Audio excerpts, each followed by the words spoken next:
Welcome back to day 5 of this project. We're going to be laying the Antica, maybe getting the base course of the fire pit in today, and got some gravel to bring into the backyard, get it leveled, get laying. Let's get into it.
With just an hour to go in the day here before we call it quits, I've got to show you how far we've gotten and give you an update on how that laying has been going, because this Antica takes a little while to get laying. So this is the block that we've got left, and this is where we are.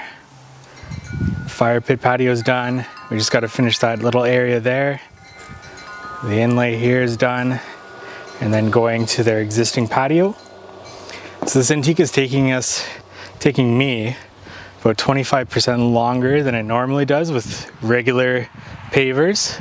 Just fitting every little piece together is tedious, and the pieces don't take up a whole bunch of square foot every time you put one down. In addition, it's me moving from here over to there and just laying by myself, so that adds to it too. Let's finish up that last little bit.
End of day 5, this is where we're at. We got the fire pit patio laid. The fire pit pieces here, we actually need to level. So we're gonna use some concrete sand to get this level, because this Gator Base is falling a 1/8 of an inch per foot slope away. So we need to level out this fire pit. Got some fix up work to do along here. Fix this curve a little bit. Get some cuts done. But ultimately, this is where we're at. Tomorrow will be edge restraint, maybe polymeric sand if it's dry, and getting that fire pit in with some natural stone caps and some under cap lighting. Well, that's end of day 5 for you. We're heading home. That's most of it laid there. Got a few touches to do, some fixing up of the curves and getting final pieces in, and little bits of cuts on the border stone. But ultimately, happy with where we got that. Antica takes a long time to lay. It's been a while since probably last year early that I've laid it. Totally forgot how long that stuff takes to lay. Probably 25% longer than it would with any other stone, plus I'm by myself, so that's difficult as it is. Thank you for watching today's episode. Be sure to like this video, subscribe if you haven't already, and be tuned to more episodes coming from this project vlog, as well as our other content. We've got the How to Hardscape podcast. Lots of videos already up here on I Am a Hardscaper channel, with videos complementing our articles on howtohardscape.com. So check all that out, and thank you for watching today's episode.